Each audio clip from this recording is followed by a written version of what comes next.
ये संसार, इसमें कहीं पूर्णता नहीं, ये तो स्वयं अशांत है, ये तो स्वयं अधूरा है।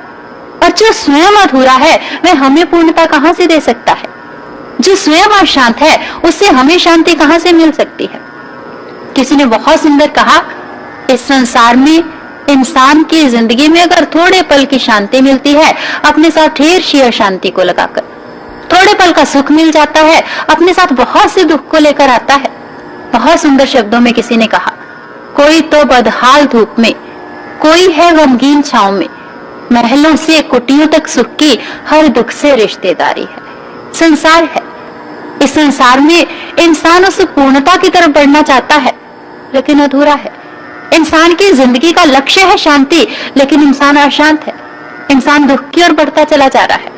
और ऐसी बात नहीं, इस संसार में बहुत से प्रयास होते हैं, बहुत सी कोशिशें होती हैं, इंसान अपनी जिंदगी में सुख की प्राप्ति कर सके, मनुष्य अपनी जिंदगी में शांति की उपलब्धि कर सके, अपने जीवन में आराम की, अपने जीवन को सुव्यवस्था में ला सके, अपने जीवन में आराम को हासिल कर सके। बहुत से प्रयास इस स्तर पर होते हैं। और अगर हम साधारणतया देखें तो मुख्यतः दो तरह के प्रयास हैं, दो स्तर पे होते हैं। एक स्तर है बाहरी स्तर और एक स्तर आंतरिक स्तर, मनुष्य का भीतरी स्तर। बाहरी स्तर पर अनेकों प्रयास होते हैं कि इंसान की जिंदगी में आराम आ जाए, मनुष्य के जीवन में सुकून की उपलब्धि हो जाए। इन प्रयासों के तहत हम देखें, इन कोशिशों के तहत बहुत से प्रयास हैं जो सरकार के द्वारा किए जाते हैं, गवर्नमेंट के माध्यम से, और बहुत से प्रयास जो बाहरी तौर पर किए जाते हैं नॉन गवर्नमेंट ऑर्गेनाइजेशन के माध्यम से, मनोवैज्ञानिक स्तर पे किए जाते हैं, वैज्ञानिक स्तर पे किए जाते हैं, या फिर गवर्नमेंट की ओर से लॉज बनाए जाते हैं। अनेकों प्रयास किए जाते हैं। आंतरिक तौर पर सिर्फ और सिर्फ एक प्रयास होता है, और वो प्रयास है किसी पूर्ण संत के सानिध्य में जाकर अपने भीतरी जगत में उतर जाना, अपने आंतरिक जगत में उतर जाना। मनुष्य अपने भीतरी जगत में उतरकर उस परमेश्वर से जुड़ जाता है, उस ईश्वर के साथ एकाकार होता है, और ये प्रयास जो है इंसान को शांति की ओर लेकर चला जाता है। सबसे पहले हम बाहरी स्तर के प्रयासों की ओर देख लें। बाहरी स्तर पर अनेकों प्रयास किए गए। हम ये नहीं कहते कि ये प्रयास गलत हैं या नहीं होने चाहिए थे, या ये प्रयास निरर्थक चले गए।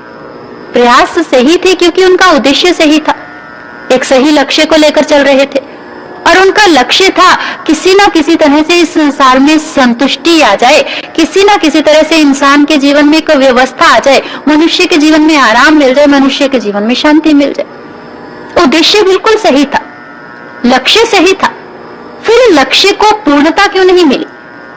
फिर उद्देश्य पूर्ण क्यों नहीं हुआ?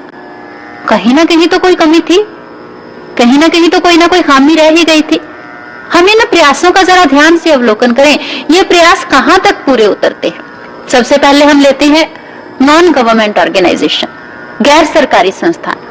बहुत से आज से 15 साल पहले की आज के समाज के साथ हम तुलना करके देखें।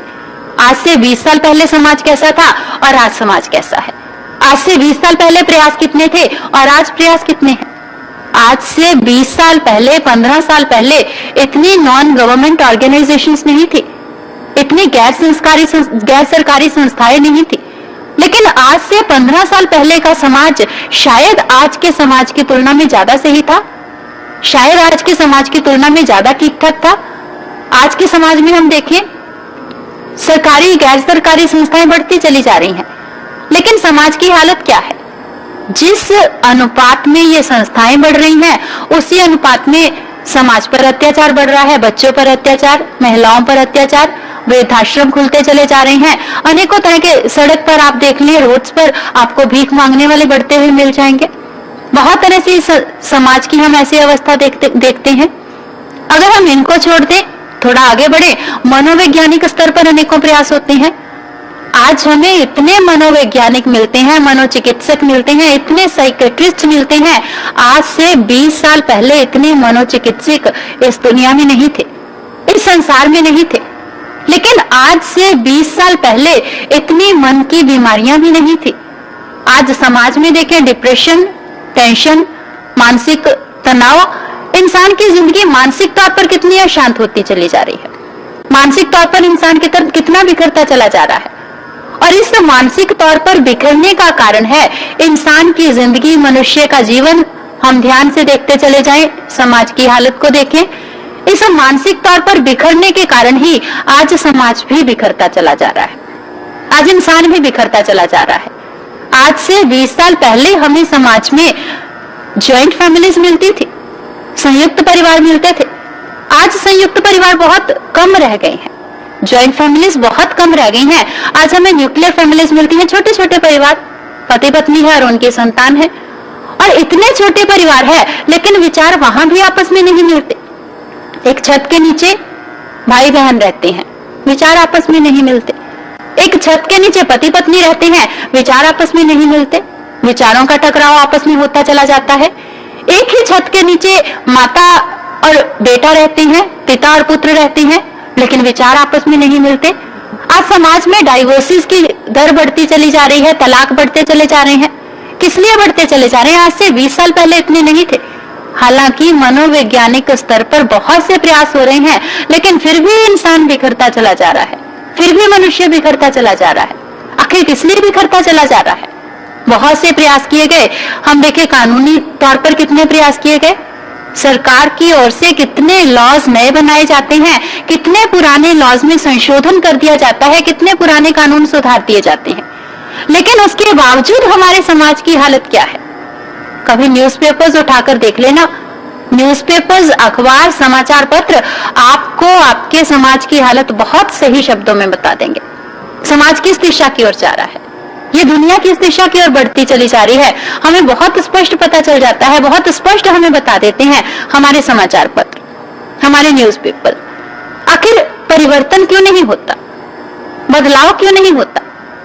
प्रयास भी किए, उद्देश्य भी सही है, लक्ष्य भी सही है, फिर परिवर्तन क्यों नहीं आया? क्योंकि प्रयास किए लेकिन ये प्रयास अधूरे थे, अपूर्ण थे। ये प्रयास सिर्फ और सिर्फ बाहरी स्तर पर किए गए। अगर इनके साथ आंतरिकता जुड़ी होती, अगर इनके साथ भीतरीपन जुड़ा होता, अगर इनके साथ ईश्वर जुड़ा होता, तो यही प्रयास सार्थक भी हो जाते, यही प्रयास सफल भी हो जाते। बाहरी जितने प्रयास हैं, उन प्रयासों को करने के पीछे लक्ष्य क्या होता है? लक्ष्य है कि इंसान की जिंदगी, मनुष्य का जीवन एक नियम में बंध जाए। और जब जीवन नियम में बंध जाए, जब जिंदगी नियम में बंध जाए, तो उसके बाद इंसान की बंधी हुई जिंदगी, उसमें शांति आ जाएगी, उसमें स्थिरता आ जाएगी, उसमें ठहराव आ जाएगा। लेकिन ये नियम जिंदगी में परिवर्तन क्यों नहीं ला रहे? क्योंकि नियम इंसान की जिंदगी पर थोपे गए, इंसान के भीतर रोपने का प्रयास किया गया। जब तक नियम बाहर से भीतर रोपने का प्रयास किया जाएगा, तब तक ये नियम इंसान की जिंदगी में बदलाव ला ही नहीं सकते, तब तक परिवर्तन हो ही नहीं सकता। भीतर का नियम जब भीतर से जन्म ले लेगा, और भीतर का नियम है इंसान के भीतर धर्म के नियम का जन्म हो जाना। जब ये नियम भीतर से जन्म लेगा, फिर इंसान की जिंदगी में परिवर्तन होगा, फिर इंसान के जीवन में बदलाव होगा।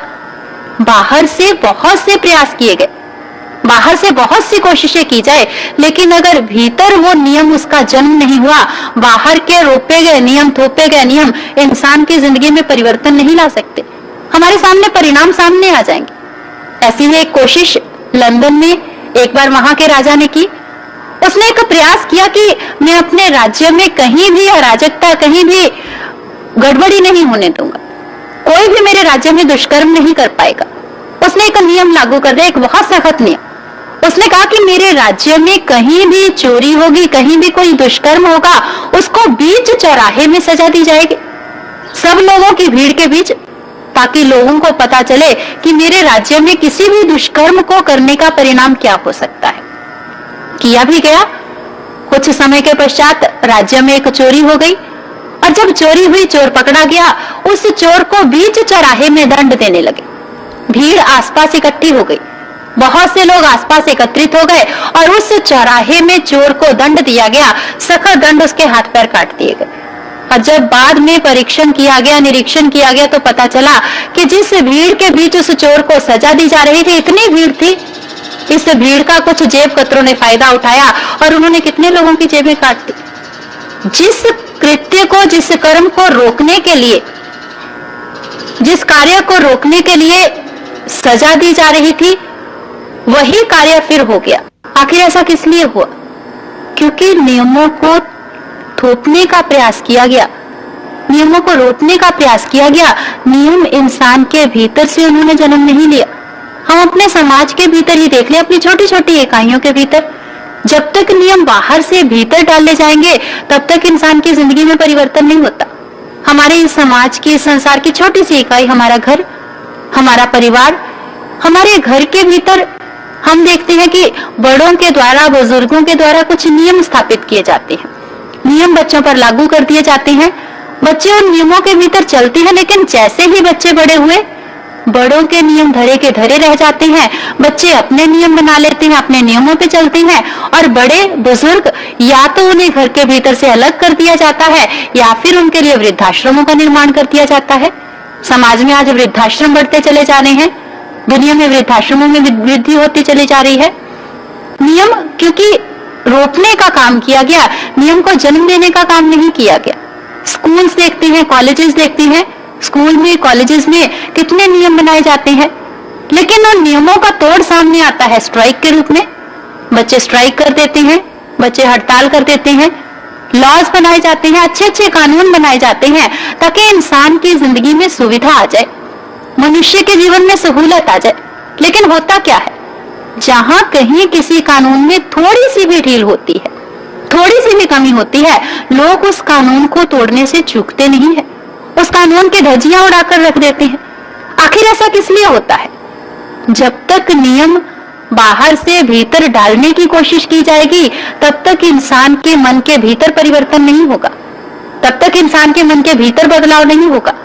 जब इंसान के भीतर से नियम जन्म ले लेगा, फिर इंसान की जिंदगी में बदलाव होगा, फिर जीवन के भीतर परिवर्तन होगा। और इसकी एक सशक्त उदाहरण है हमारी श्रीमद् भागवत गीता। श्रीमद् भागवत गीता क्या है? भगवान कृष्ण अर्जुन को संदेश देते हैं, भगवान कृष्ण अर्जुन को समझाते हैं। अर्जुन के अनेकों सवाल हैं, अर्जुन के अनेकों प्रश्न हैं, भगवान कृष्ण उसके एक एक प्रश्न का उत्तर देते हैं, एक एक सवाल का उत्तर देते हैं। अर्जुन युद्ध के मैदान में खड़ा है, उसके सामने उसके संबंधी हैं, उसके रिश्तेदार हैं, उसके मित्र हैं। अर्जुन उन सभी को देखता है, अर्जुन के मन के भीतर मोह उत्पन्न हो जाता है। मन के भीतर जैसे ही मोह उत्पन्न हुआ, अर्जुन ने अपना गांडीव रख दिया, अपने शस्त्र गिरा दिए, रथ के पिछले भाग में जाकर बैठ गया। भगवान कृष्ण से कहा, मैं ये युद्ध नहीं कर सकता। भगवान कृष्ण अर्जुन के मोह निवारण का, मोह को दूर करने का प्रयास करते हैं, और ये प्रयास, इसका माध्यम है श्रीमद् भागवत गीता।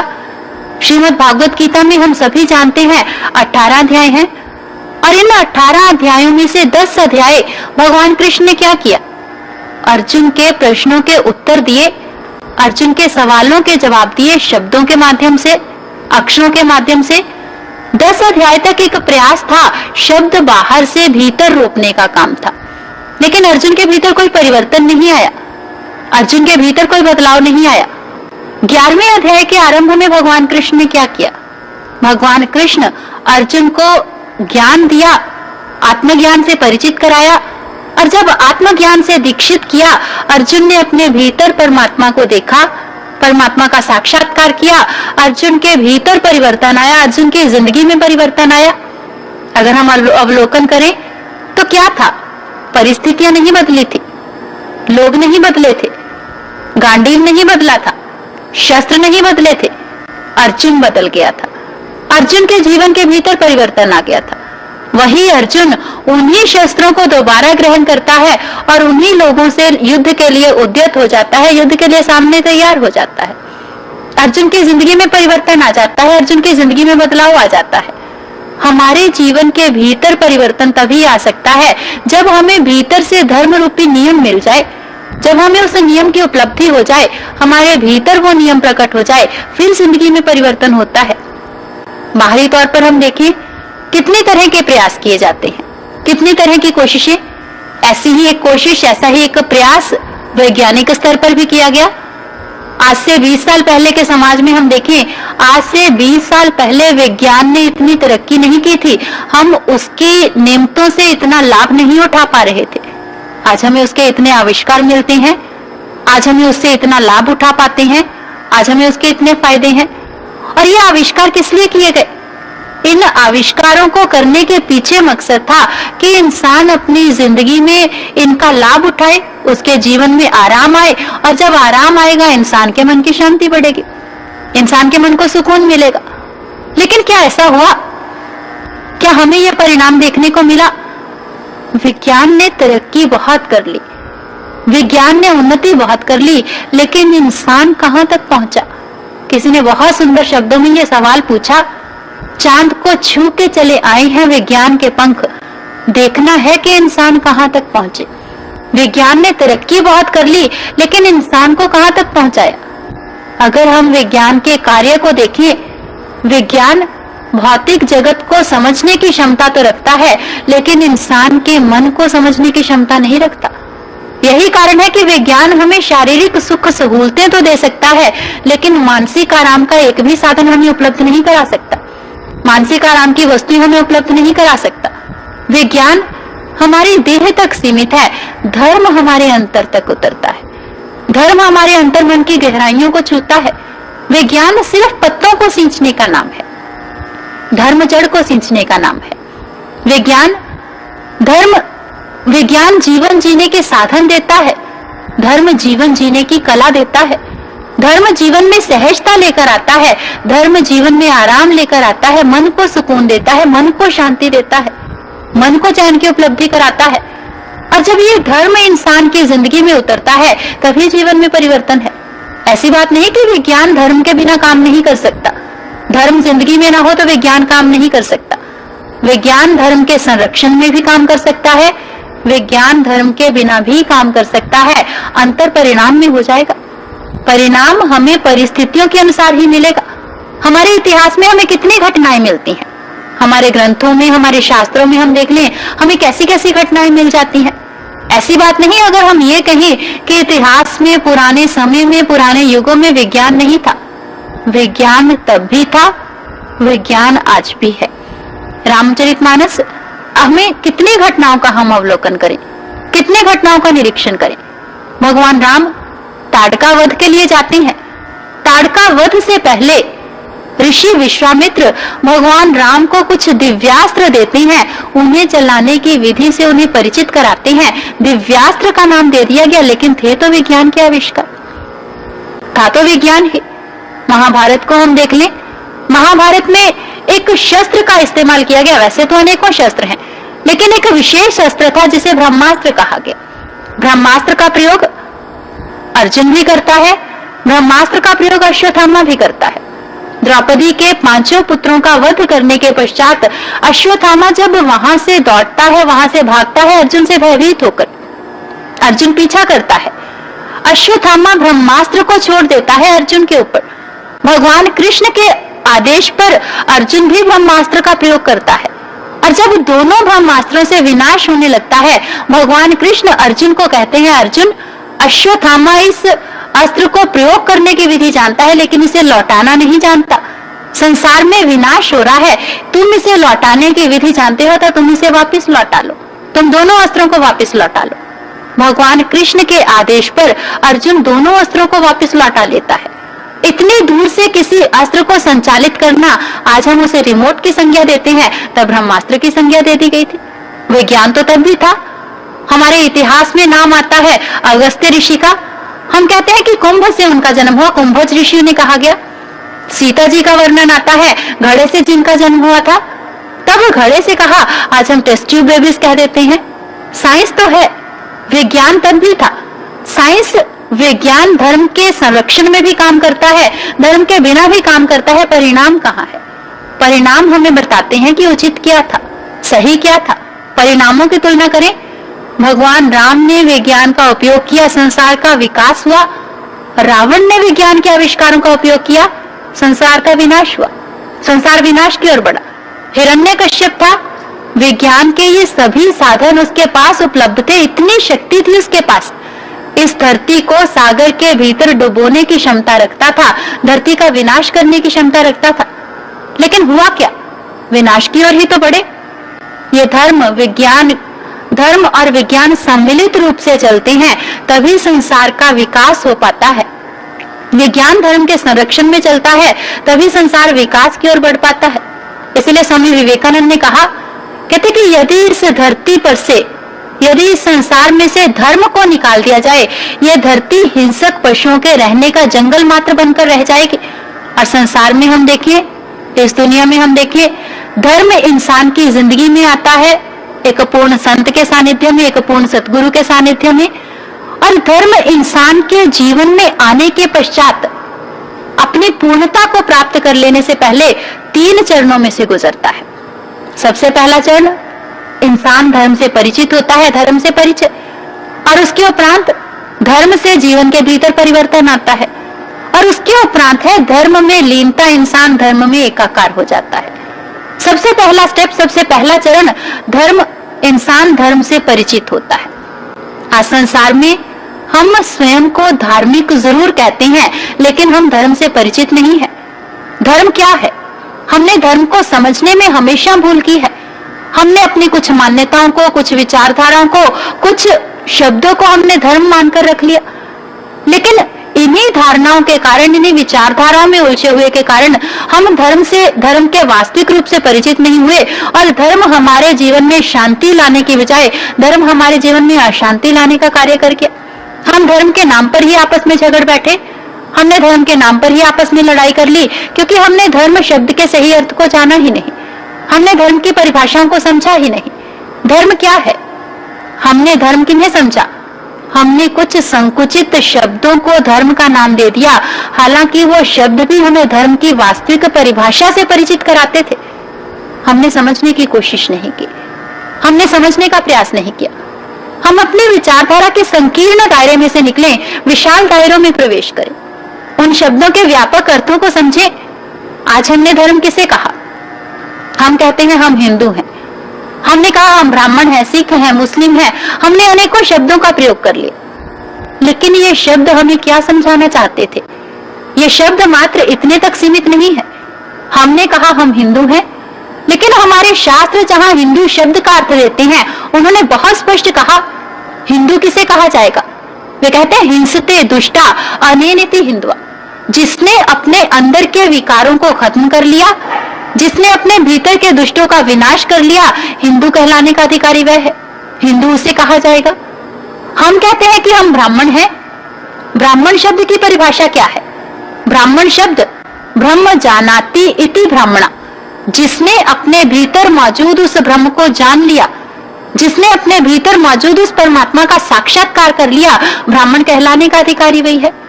हमने कहा हम सिख हैं, लेकिन हमारे धर्म ग्रंथ कहती हैं सो सिख सोई गुरु है भाई, जिस ज्योति संग ज्योत मिलाई। सिख कहलाने का अधिकारी जिसने परमात्मा की ज्योति को देखा, जिसने उसका साक्षात्कार कर लिया। हमने कहा मुस्लिम है। मुसलमान शब्द की परिभाषा क्या है? जिसका ईमान मूसल की तरह अडिग है। कुरान में जहां मुसलमान शब्द की परिभाषा आई, बहुत स्पष्ट लिखा, कहा गया कि मुसलमान कौन? जो कोहे तूर पर जाकर नूरे इलाही को देखता है। और कोहे तूर किसे कहा गया? कोहे तूर इंसान के शरीर के इस हिस्से को कहा गया, इस स्थान को कोहे तूर कहा गया। हमारे धार्मिक ग्रंथ इसी स्थान को दिव्य दृष्टि के नाम से संबोधित कर देते हैं। हमारे शास्त्रों में इसी को दिव्य चक्षु कहा गया, थर्ड आई कहा गया, तीसरी आंख कहा गया, दिव्य नेत्र कहा गया। और यही आवृत चक्षु, यही दिव्य नेत्र जब खुलता है, इंसान अपने भीतर मौजूद परमात्मा को देखता है, इंसान अपने भीतर मौजूद परमात्मा का साक्षात्कार करता है। हम कहते हैं क्रिश्चियंस हैं। क्रिश्चियन शब्द की परिभाषा क्या है? बाइबल में बहुत स्पष्ट शब्दों में लिखा गया, कहते कि once you were darkness but now as Christians you are light. कहते एक बार एक समय ऐसा था तुम अंधकार में थे, पर क्योंकि अब तुम क्रिश्चियन हो, और क्रिश्चियंस होने का अर्थ है कि अब तुम प्रकाश में हो। अब तुमने अपने भीतर मौजूद प्रकाश को देख लिया है, अब तुमने अपने भीतर मौजूद उस प्रकाश का साक्षात्कार कर लिया है। हमने कहा बौद्ध धर्म। बुद्ध धर्म की परिभाषा क्या? बुद्ध शब्द का अर्थ है एनलाइटेंड हो जाना, प्रकाशित हो जाना। हमने जैन धर्म कहा। जैन जिन धातु से निकला संस्कृत का शब्द है, जिसका अर्थ है जीतना, अपने भीतर के विकारों को जीतना, अपने अंतर के अवगुणों को जीतना, अपने भीतर की बुराइयों पर विजय प्राप्त कर लेना। और अगर हम इन सभी परिभाषाओं का समन्वय करते, इन सभी को इकट्ठा करें, हमें धर्म की एक बहुत स्पष्ट परिभाषा मिलती है। धर्म क्या है? धर्म किसे कहा जाएगा? धर्म इंसान के भीतर के विकारों को जीतने का नाम है धर्म। हमारे अंतर की बुराइयों को खत्म कर देने का नाम है धर्म। हमारे भीतर परमात्मा को देख लेने का नाम है धर्म। हमारे भीतर की आंख खुल जाने का नाम है धर्म। हमारे अंतर में परमात्मा के प्राकट्य का नाम है धर्म। धर्म परमात्मा का साक्षात्कार है। स्वामी विवेकानंद धर्म की परिभाषा देती हैं। वे कहते कि धर्म क्या है? Religion is realization of God. परमात्मा को देख लो अपने भीतर, उसका साक्षात्कार कर लो। और जब हम एक पूर्ण सतगुरु के सानिध्य में आते हैं, गुरु हमें हमारे भीतर उस परमात्मा को दिखा देता है, हमारे अंतर में उस परमात्मा का साक्षात्कार करा देता है। ये धर्म का परिचय है, ये धर्म की शुरुआत है। हमारे धार्मिक ग्रंथों में बहुत स्पष्ट लिखा गया, गुरु एक इंसान की जिंदगी में आता है परमात्मा को दिखा देने के लिए, परमात्मा का दर्शन करा देने के लिए। इसलिए ग्रंथों में लिखा, संत संग अंतर प्रभ डिठा, नाम प्रभु का लागा मीठा। हमारे ग्रंथों ने स्पष्ट लिखा, संत संग, संत का संग एक इंसान के जीवन में आता है। अंतर, अपने भीतर, अपने अंतर जगत डिठा, उस परमात्मा को देखता है, उस परमात्मा का दर्शन करता है। एक संत हुए हैं संत दादू साहेब, अपने शब्दों में वो बहुत सुंदर लिखते हैं। वे कहते कि दादू गैप माही गुरुदेव मिलिया, पाया हम प्रसाद, मस्तक मेरे कर धरिया, देखा अगम अगाध। उन्होंने बहुत सुंदर लिखा, गैब माही गुरुदेव मिलिया। गैप कहते हैं रास्ते को। वे कहते कि मैं रास्ते में जा रहा था, और रास्ता भाव साधारण मार्ग नहीं। मार्ग किसे कहा? उस मार्ग पर जा रहा था जिस मार्ग पर यह संसार चलता था। जिन मान्यताओं को यह दुनिया मानती थी, जिन धारणाओं का अनुसरण ये संसार करता था, उन्हीं धारणाओं का, उन्हीं मान्यताओं का अनुसरण मैं भी कर रहा था। मैं भी उस रास्ते पर चल रहा था। गैब माही गुरुदेव मिलिया, रास्ते में संत मिल गए, उन्हीं धारणाओं पर चलता चला जा रहा था। मार्ग में गुरु से मिलाप हो गया, और जब गुरु से मिलाप हुआ तो क्या हुआ? पाया हम प्रसाद, गुरु ने प्रसाद दिया, गुरु की कृपा की उपलब्धि हुई, गुरु की दया की उपलब्धि हुई। और जब गुरु की कृपा मिली तो मुझे किस चीज की प्राप्ति हुई? मस्तक मेरे कर धरिया, देखा अगम अगाध। गुरु ने मेरे मस्तक पे हाथ रख दिया, गुरु ने मेरे सिर पे हाथ रख दिया, और जब मेरे मस्तक पे हाथ रखा, मैंने अपने भीतर मौजूद उस आगाध को देख लिया। मैंने अपने भीतर मौजूद उस परमात्मा का दर्शन कर लिया, उस परमात्मा का साक्षात्कार कर लिया। और जब भीतर मौजूद परमात्मा को देखा, ये धर्म की इंसान की जिंदगी में शुरुआत थी। ये धर्म का पदार्पण था इंसान की जिंदगी में। धर्म इंसान की जिंदगी में आया एक संत की कृपा से, एक गुरु की कृपा से, और उस रास्ते पर बढ़ते चले गए, उस मार्ग पर बढ़ते चले गए। इंसान के जीवन के भीतर परिवर्तन आया, इंसान की जिंदगी के अंदर परिवर्तन आया जब उस पथ पर बढ़ते चले गए गुरु के सानिध्य में, गुरु के मार्गदर्शन में। गुरु इंसान को न सिर्फ रास्ता दिखाता है, बल्कि इंसान की जिंदगी में एक पथ प्रदर्शक बन के आता है। इंसान की उंगली थामकर उस रास्ते पर उसे चलना भी चलाता है, उसे चलाना भी चाहता है। हम उस रास्ते पर कितना चलते हैं, जितना हम उस पथ पर बढ़ते हैं, हमारे जीवन के भीतर परिवर्तन आता चला जाता है, हमारे जीवन के भीतर बदलाव आता चला जाता है। धर्म इंसान की जिंदगी में परिवर्तन लेकर आता है, धर्म इंसान की जिंदगी में बदलाव लेकर आता है।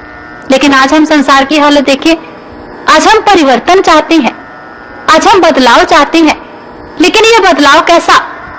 हम चाहते हैं सारा संसार बदल जाए, हम चाहते हैं इस संसार का हर व्यक्ति बदल जाए, इस संसार में हर व्यक्ति के भीतर गुण पैदा हो जाए, सद्गुण पैदा हो जाए, लेकिन हम अपने को बदलना नहीं चाहते। पड़ोसी बदल जाए, व्यक्ति बदल जाए, दुनिया बदल जाए, लेकिन हमारे भीतर परिवर्तन, ये तो बहुत मुश्किल काम है। दूसरों में बदलाव देखना चाहते हैं। हमारी हालत कैसे है? एक व्यक्ति बहुत बीमार हो गया, इतना सख्त बीमार कि उसका शरीर कमजोर हो गया, क्षीण हो गया, उसके चेहरे की रंगत जाती रही, उसके चेहरे की रौनक जाती रही, बिस्तर पर पड़ गया। एक दिन बिस्तर पर से उठा किसी कार्यवश और एक दीवार के पास से गुजरा, दीवार पर एक आईना टंगा हुआ था। आईने के सामने से जैसे ही गुजरा, उसने आईने में अपनी सूरत देखी। अब जैसे ही अपने आप को आईने में देखा, अपने आप को पहचानने से इनकार कर दिया। मैं ऐसा तो नहीं था, मैं इस तरह से तो दिखाई नहीं देता था, जरूर इस आईने में कहीं खराबी है, जरूरी इस आईने में कहीं नुक्स है। और जब उस आईने में नुक्स निकाला, उसने झट दुकान पे गया, उस आईने को रखा और दूसरा आईना लेकर आ गया। दूसरा आईना लाया, उस आईने में भी वही सूरत दिखाई। फिर उसे लगा कि आईने में कहीं ना कहीं कमी है, आईने में कहीं ना कहीं दोष है। फिर से उसने उसे परिवर्तित करना चाहा। आईने पे आईने बदलता गया, लेकिन आईने बदलना उस इंसान की समस्या का समाधान नहीं हो सकता, उस इंसान की समस्या का उत्तर नहीं हो सकता। उस व्यक्ति ने डॉक्टर के पास गया, इलाज कराया, कुछ महीनों के बाद अपने स्वास्थ्य को पुनः प्राप्त किया और फिर उसी आईने के आगे से गुजरा खुश हो गया, क्योंकि उसी आईने ने अब उसका वही स्वस्थ चेहरा पुनः दिखा दिया। हम भी तो यही करते हैं, हमने आईने बदले। हम चाहते हैं इस व्यक्ति के भीतर परिवर्तन हो जाए, हम चाहते हैं उस व्यक्ति के भीतर परिवर्तन हो जाए। हम अपने आप को बदलना नहीं चाहते, हम अपने भीतर परिवर्तन नहीं लाना चाहते। वास्तविकता यह है, परिवर्तन हमेशा हमारे भीतर से आरंभ होता है। परिवर्तन समष्टि में कभी नहीं आता, परिवर्तन एक से आरंभ होता है। एक व्यक्ति में आया, एक व्यक्ति के प्रभाव से एक घर बदला, एक घर के प्रभाव से एक समाज बदला, देश बदला, और उसके बाद संपूर्ण समाज में परिवर्तन है। शुरुआत एक से होती है, शुरुआत इकाई से होती है, और उस एक के भीतर परिवर्तन का आरंभ करते हैं संत, सतगुरु। इसीलिए किसी ने बहुत सुंदर शब्दों में कहा, कहते कि वो नजर जिस तरफ उठी होगी, गिरने वाले संभल गए होंगे, रंग ऋतु के बदल गए होंगे, वो जिधर से गुजर गए होंगे, अपनी तकदीर बनाने के लिए खंडहरों में महल गए होंगे। बहुत सुंदर शब्दों का प्रयोग किया। वो नजर जिस तरफ उठी होगी, गिरने वाले संभल गए होंगे। गुरु की नजर, गुरु की कृपा दृष्टि जिस जीव के ऊपर पड़ गई, उसकी जिंदगी को बदल के रख दिया, उसके जीवन के भीतर परिवर्तन कर दिया। और इस तथ्य को जिन बुद्धिमान लोगों ने जाना, इस सत्य को जिन्होंने समझा, जब वे गुरु की तलाश में निकले, उन्होंने पूर्ण सतगुरु की तलाश की, उन्होंने पूर्ण संत की तलाश की। उन्होंने ये नहीं देखा कि गुरु कौन सी जाति का है, उन्होंने ये नहीं देखा गुरु कौन से परिवार से संबंधित है, उन्होंने ये नहीं देखा गुरु कौन सी कौम से संबंधित है, गुरु कौन से राज्य से संबंधित है, गुरु कौन से देश से संबंधित है। उनके ये प्रश्न नहीं थे। अपनी तकदीर बनाने के लिए खंडहरों में महल गए होंगे। हमारे इतिहास में ऐसी उदाहरणें हैं। मीरा, हम सभी उनके नाम से परिचित हैं। मीरा को जब सत्य की खोज, मन के भीतर सत्य की प्यास जागी, मीरा गुरु रविदास के पास गई। ये नहीं सोचा कि मैं महलों की रानी हूं और ये व्यक्ति एक कुटिया के भीतर रहता है। ये नहीं सोचा कि मेरे पास ऐश्वर्य के सारे सामान हैं और इस व्यक्ति के पास कितना सामान उपलब्ध है। मीरा ने देखा, इस व्यक्ति के पास ज्ञान की दौलत है, ये ज्ञान की दौलत से मुझे मालामाल कर देगा, ये मुझे उसकी उपलब्धि करा देगा। हमारे उपनिषद, छांदोग्य उपनिषद में कथा आती है राजा जानश्रुति की। राजा जानश्रुति, उन्हें संदेश मिला कि मेरे राज्य में एक व्यक्ति है जो गाड़ी चलाया करता है, रैको ऋषि उसका नाम है, और उसी रैको ऋषि के पास आत्मज्ञान रूपी दौलत है, ज्ञान रूपी पूंजी है जो मुझे मिल सकती है। राजा जानश्रुति झुककर, नम्र होकर, उसने बहुत सी संपत्ति अपने साथ ली और ऋषि रैको की शरण में जा पहुंचा। प्रार्थना रख दी, महाराज मुझे ज्ञान दीजिए, मुझे ज्ञान की उपलब्धि कराइए। रैको ऋषि ने जैसे ही राजा के पास देखा, राजा बहुत सी सामग्री को लेकर आया है। रैको ऋषि ने झट से कहा, अरे शूद्र, तू क्या जानता है, तू क्या सोचता है, ब्रह्म ज्ञान की इतनी ही कीमत है, ब्रह्म ज्ञान इतना ही कीमती है। और जैसे ही ये सोचा, राजा को लगा कि कुछ गलती हो गई, कुछ भूल हो गई, मुझे ज्यादा लेकर आना चाहिए था, ये थोड़ा कम है। राजा वापस गया, उसने और सामग्री इकट्ठी की और फिर से ऋषि की शरण में आ पहुंचा। ऋषि की शरण में आया, आकर फिर ज्ञान की याचना की। ऋषि ने फिर कहा, रे शूद्र, तू क्या सोचता है, ब्रह्म ज्ञान इतना ही कीमती है, इतने से ब्रह्म ज्ञान मिल जाएगा। राजा को लगा कहीं बहुत बड़ी चूक है, बहुत बड़ी गलती है। इस बार राजा ने अपनी समस्त सामग्री का परित्याग किया, खाली हाथ ऋषि के सामने पहुंचा, दोनों हाथ जोड़े, महाराज मैं ज्ञान की भिक्षा लेने के लिए आया हूं। और उसे ज्ञान की दात मिल गई, एक गाड़ी वाले से मिल गई, एक गाड़ी वाले व्यक्ति से मिल गई। यहां उन्होंने शब्द प्रयोग किया, अरे शूद्र, शूद्र कहकर संबोधित किया। शूद्र किस लिए कहा? हमारे शास्त्र इन शब्दों की परिभाषा देते हैं। शास्त्रों में कहा जन्म ना जायते शूद्रा संस्कारात द्विज उच्चयते। जन्म से हर व्यक्ति शूद्र है, द्विज बनता है अपने संस्कारों के माध्यम से बनता है, द्विज बनता है अपने प्रयास के माध्यम से बनता है। बाइबल में यही कहा गया, until and unless you are born again you cannot enter into the kingdom of God। जब तक तुम्हारा दूसरा जन्म नहीं होता तुम परमात्मा के राज्य में प्रवेश पा ही नहीं सकते। गुरु दूसरा जन्म कराता है, गुरु हमारी आत्मा को जन्म देता है, हमारे भीतर को जन्म देता है। हम अपने अंतर में उतरकर अपने भीतर उस परमात्मा से मिलती हैं, उस परमात्मा का साक्षात्कार हमारे अंतर जगत में होता है। और जब इस रास्ते पर हम आगे बढ़ते हैं, जब ये धर्म जिंदगी का हिस्सा बनता है, जीवन का अंग बनता है, इंसान के जीवन के भीतर परिवर्तन आता है। इसलिए कहा शठ सुधरे ही सत संगति पाई, पारस परस को धात सुहाई। एक शठ इंसान, एक दुष्ट व्यक्ति के जीवन के भीतर भी परिवर्तन आता है। हमारे इतिहास में उदाहरणें हैं, गणिका, अंगुलीमाल डाकू, कितनी तरह की उदाहरणें हमारे इतिहास के भीतर आती हैं। संत के संग में गए और इंसान की जिंदगी के भीतर परिवर्तन आ गया, इंसान के जीवन के भीतर बदलाव आ गया। गुरु की कृपा दृष्टि में, गुरु की कृपा दृष्टि के पथ में आ गए और हमारे जीवन के भीतर परिवर्तन आता है, हमारी जिंदगी के भीतर बदलाव आता है। जब गुरु की नजर में एक जीव आ जाता है, एक इंसान आ जाता है। एक छोटा सा दृष्टांत है। कहते कि एक बार एक भक्त भगवान विष्णु के पास पहुंचा। भगवान विष्णु के सामने एक छोटा सा शिकवा रखा, एक छोटी सी शिकायत। बोले, भगवान मैंने सुना है कि नारद आपके परम प्रिय भक्त हैं, आप उन्हें बहुत प्रेम करती हैं, आपके बहुत प्रिय हैं, वे हर वक्त नारायण नारायण करती हैं, उनका एक क्षण भी तो आपके नाम के बिना खाली नहीं जाता। लेकिन फिर भी मेरे मन में सवाल खड़ा होता है, इतना परम प्रिय भक्त और आपने उनके माथे पर कलंक का टीका लगा दिया। भगवान विष्णु ने पूछा, कौन सा कलंक का टीका?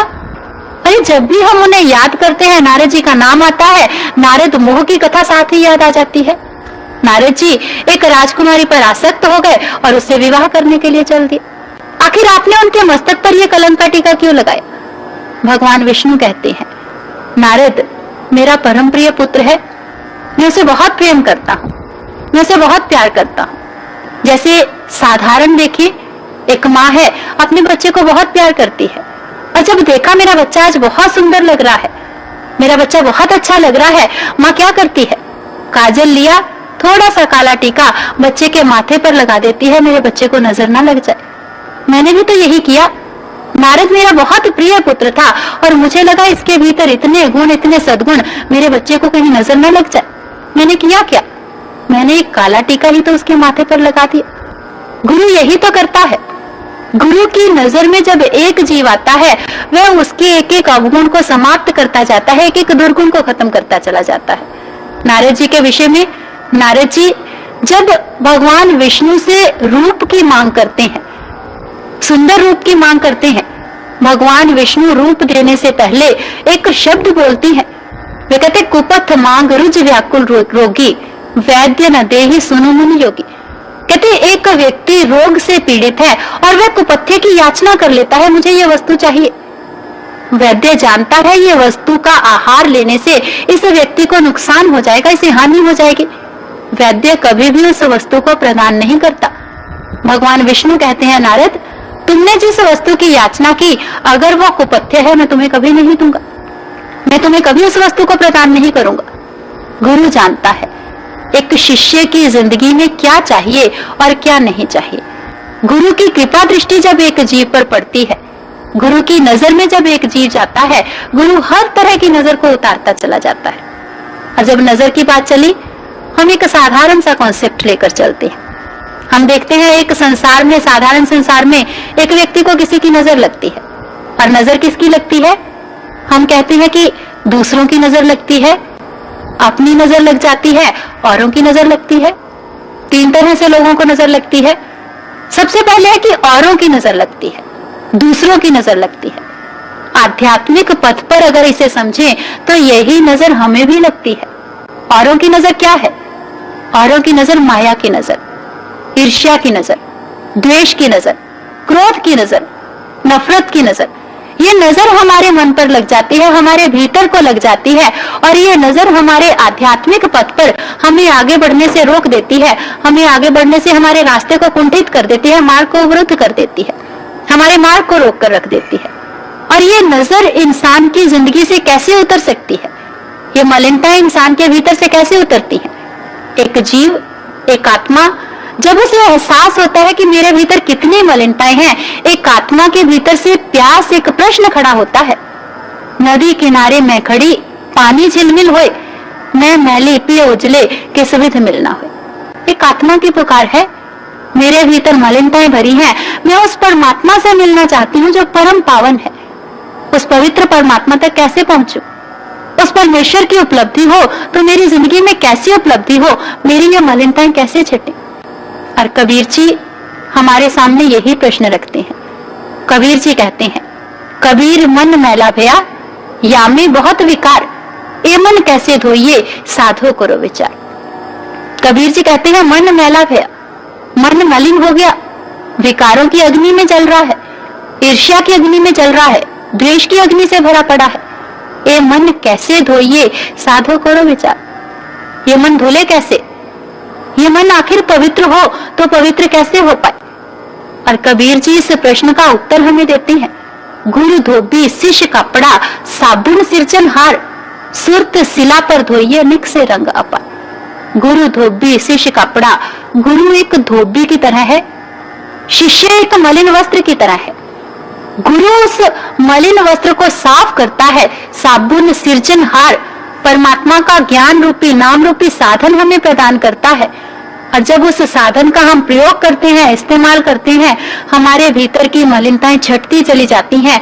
ये दूसरों की नजर, औरों की नजर हमारे मन पर से उतरती चली जाती है। दूसरी नजर है, हमें अपनी नजर लग जाती है। हमें लगता है कि हम भक्ति पथ पर बढ़ रहे हैं, हमें लगता है कि हम इस रास्ते पर अग्रसर हो रहे हैं, हमें अपनी ही नजर लग जाती है। अपनी नजर है हमारे अहंकार की नजर, हमें अहंकार हो जाता है हम दूसरों से कितने श्रेष्ठ हैं, हम दूसरों से कितने आगे हैं, हम दूसरों से कितने ऊंचे हैं। अपनी ही नजर, अपनी ही दृष्टि में हम आते चले जाते हैं। और ये अहंकार की नजर इंसान को परमात्मा से मिलाती नहीं, परमात्मा से दूर करती है। इंसान को परमात्मा तक पहुंचाती नहीं, परमात्मा से हटाती चली जाती है। इसीलिए किसी ने कहा, कहते कि मेरी मैं ने मैनू जुदा रखिया, मैनू बंदा ते तेनू खुदा रखिया, जद मैं मुक गई ते रौला की, फिर राम रहीम ते मौला की। अहंकार ही तो है, अहम का पर्दा, मैं का पर्दा आत्मा को परमात्मा से दूर कर देता है, जीव को ईश्वर से अलग करता चला जाता है।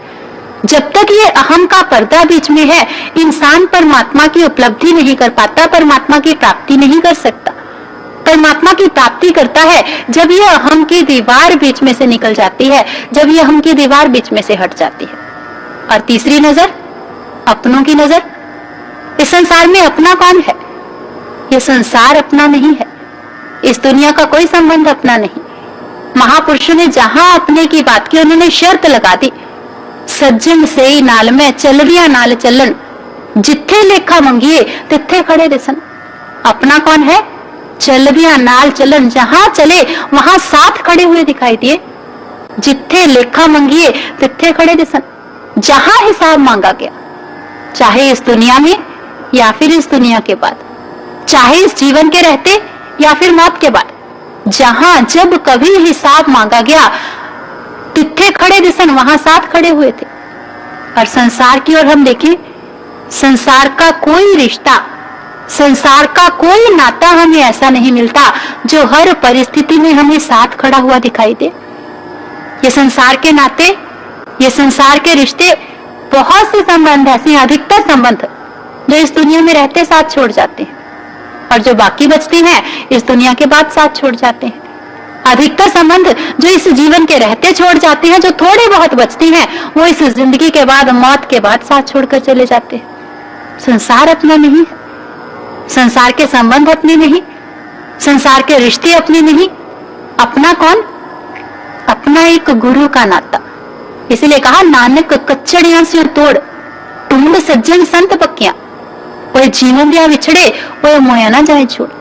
उन्होंने उन्होंने कहा कच्चड़ियां से तोड़, इस संसार के कच्चे नातों को छोड़ देना, ढूंढ सज्जन संत पक्कियां, पक्का नाता ढूंढना, संत का नाता, गुरु का नाता, महापुरुषों का नाता। वही जीवन या बिछड़े, ये नाते तो जीते जी छोड़ जाएंगे, वही मोया ना जाए छोड़, वो मौत के बाद भी नहीं छोड़ता, वो मृत्यु के बाद भी साथ नहीं छोड़ता। और जब ऐसा नाता जिंदगी में आता है, अपनों की नजर लगती है, जब एक जीव गुरु की कृपा दृष्टि में आ जाता है, एक संत की कृपा दृष्टि में, गुरु की कृपा दृष्टि, गुरु की नजर जीव पर पड़ती है, हर तरह की नजर को उतार देती है, हर तरह की नजर से दूर करती चली जाती है। एक संत की कृपा दृष्टि, एक संत की, एक गुरु की रजा में हम बढ़ते चले जाते हैं, हम धर्म पथ का अनुसरण करते हैं, हमारे जीवन के भीतर परिवर्तन आता है। और ये बातें नहीं है, महज चर्चा नहीं, आज भी ऐसी बहुत सी घटनाएं देखने को मिलती हैं। कितने लोगों की जिंदगी थी जिनके जीवन में परिवर्तन आ गया सर्वश्री आशुतोष महाराज जी की कृपा से। कितने लोगों की जिंदगियां बदल कर रख दी, कितने लोगों के जीवन के भीतर परिवर्तन आ गया। आज दिव्य ज्योति जागृति संस्थान की एक ब्रांच दिल्ली में तिहाड़ जेल में, जेल नंबर 3 में है, जेंट्स जेल में। और उस जेल के अंदर ऐसे ऐसे कैदी थे जो स्वयं अपने अपराध को आज स्वीकार करने से भी डरते हैं। उन्होंने बताया नहीं कि हमने कैसे कैसे अपराध किए, कितने कितने दुष्कर्म हमने संसार में किए जो हम आज इस जेल में हैं। लेकिन सत्संग सुना, प्यास मन के भीतर जागृत हुई, इच्छा मन के भीतर जागी, परमात्मा मिले, परमात्मा की प्राप्ति हो। और आज वही लोग हैं, ज्ञान मिला, जिंदगी के भीतर बदलाव आया, जीवन के भीतर परिवर्तन आया। आज उनके विचार हैं, अगर हमें इस जेल से बाहर जाने का मौका मिले, हमें इस कारागार से निकलने का अवसर मिले, हम संसार में जाकर संसार में नहीं रहेंगे, हम दिव्य ज्योति जागृति संस्थान का एक अंश है, एक हिस्सा है, हम उसके प्रचार में हाथ बटाएंगे। इतना परिवर्तन आज इंसान की जिंदगी में आज भी होता चला जा रहा है। लेकिन बस यही नहीं है, समाप्ति यही नहीं, परिवर्तन जिंदगी में आया, सद्गुण जीवन में आए, अवगुण धुलते चले गए। लेकिन उसके बाद भी एक पड़ाव है, इंसान धर्म में एकाकार हो जाता है, धर्ममय हो जाता है, उसकी जिंदगी धर्म के रूप, धर्म का ही रूप होकर रह जाती है। और ये एक ऐसी स्थिति है जिसका वर्णन कोई नहीं कर पाया। ग्रंथ पढ़ते हैं, शास्त्र पढ़ते हैं, ग्रंथों में बहुत वर्णन किया, धर्म इंसान की जिंदगी में आता है तो इंसान परमात्मा को देखता है, परमात्मा को देखता है, उस रास्ते पर बढ़ता है, इंसान के जीवन में परिवर्तन आता है। लेकिन एक स्थिति ऐसी भी आई जब ऋषियों की जुबान बंद हो गई, महापुरुषों की वाणी बंद हो गई, महापुरुषों के शब्द खत्म हो गए। एक ऐसी भी स्थिति उनकी जिंदगी में आई, परमात्मा से एकाकार हो गए। और उस स्थिति को हमारे महापुरुषों ने कहा, नेति नेति कहकर संबोधित किया, सब कुछ कहा, उसके बाद कहा नेति नेति, नायति नायति। इतना ही नहीं, और भी बहुत कुछ है। उस स्थिति को हमारे शास्त्रों में अवांग मनस गोचरम कहा गया। वाणी से, मन से, इंद्रियों से उसका वर्णन नहीं हो सकता। उसी स्थिति को महापुरुषों ने जब वर्णन करना चाहा, हालांकि शब्द खत्म हो गए, लेकिन फिर भी जब शब्दों में बांधना चाहा, उन्होंने शब्द कौन से इस्तेमाल किए? मूल मंत्र आता है गुरबाणी में, एकमकार सतनम कर्ता पुरख निर्भव निर्वैर अकाल मूर्त अजूनी सैभम गुर प्रसाद। अकाल मूर्त शब्द का प्रयोग किया। हालांकि इस शब्द की हम परिभाषा देना चाहें, इस शब्द को परिभाषित किया ही नहीं जा सकता। अकाल मूर्त, अकाल अर्थात जो काल से विहीन है, काल कहा गया समय को। अपनी कल्पना में आप देखना, क्या आप किसी ऐसे समय की कल्पना कर सकते हैं जब समय ही नहीं था, जब वक्त ही नहीं था? जब वक्त नहीं था तब क्या था? हम कहेंगे तब पता नहीं क्या था, हम कल्पना ही नहीं कर सकते। ऋषि उस स्थिति तक पहुंच गए और उस स्थिति तक पहुंचकर उन्होंने कहा, जो गूंगे गुड़ खाया तो पूछे तो क्या कहिए। जैसे गूंगे ने गुड़ खा लिया, क्या बताएगा मीठा क्या होता है? उसकी एक्सप्रेशंस, उसके भाव बताते हैं मिठास कैसी थी। महापुरुषों से व्यक्त कर ही नहीं सके वो अवस्था कैसी है जब उस परमात्मा में लीन हो गए। तो उसे सिर्फ अनुभव किया जाता है। ब्रह्म ज्ञानी की गति ब्रह्म ज्ञानी जाने, सिर्फ उसे अनुभव किया जा सकता है। कैसे? जैसे एक व्यक्ति हम देखें, एक व्यक्ति एक काल कोठरी के भीतर है, 1 किलोमीटर काल कोठरी लंबी चौड़ी, ना कोई खिड़की है ना दरवाजा है। उसका जन्म उसी काल कोठरी के भीतर हुआ।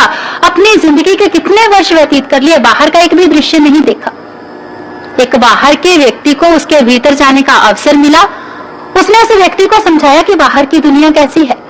बाहर झरने हैं, बाहर पर्वत है, बाहर आकाश है, बाहर चांद है, सितारे हैं, सूरज है। बहुत से शब्द दिए, लेकिन व्यक्ति की समझ में कुछ नहीं आया। जिसने अपनी जिंदगी एक सीमित दायरे में व्यतीत की, उसे नहीं पता आकाश क्या होता है। जिसने अपनी जिंदगी अंधेरे में व्यतीत की, उसे नहीं पता प्रकाश क्या होता है। उसे बाहर लेकर गए, गुफा के बाहर खड़ा कर दिया, कोठरी के बाहर खड़ा कर दिया, दिखाया सामने आकाश है। उसने आकाश को देखा, लेकिन आकाश को परिभाषित नहीं कर पाया, आकाश को बता नहीं पाया। जिन्होंने परमात्मा को जान लिया, वो बता नहीं पाए। जो उसके भीतर एकाकार हो गए, वो व्यक्त नहीं कर पाए, क्योंकि व्यक्त करता कौन? कीमत पाए न कहा जाए, कहने वाले तेरे रहे समाई। जिन्होंने कहना था वो तो तेरे भीतर ही लीन हो, कहता कौन? व्यक्त कौन करता? बताता कौन?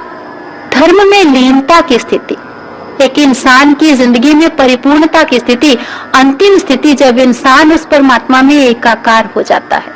लेकिन शुरुआत परमात्मा के दर्शन से, शुरुआत परमात्मा के साक्षात्कार से।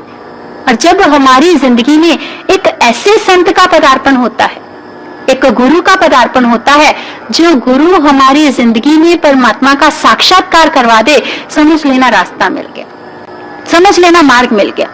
उस रास्ते पर बढ़ जाना, उस पथ पर बढ़ जाना, वही पथ मंजिल की ओर लेकर जाएगा।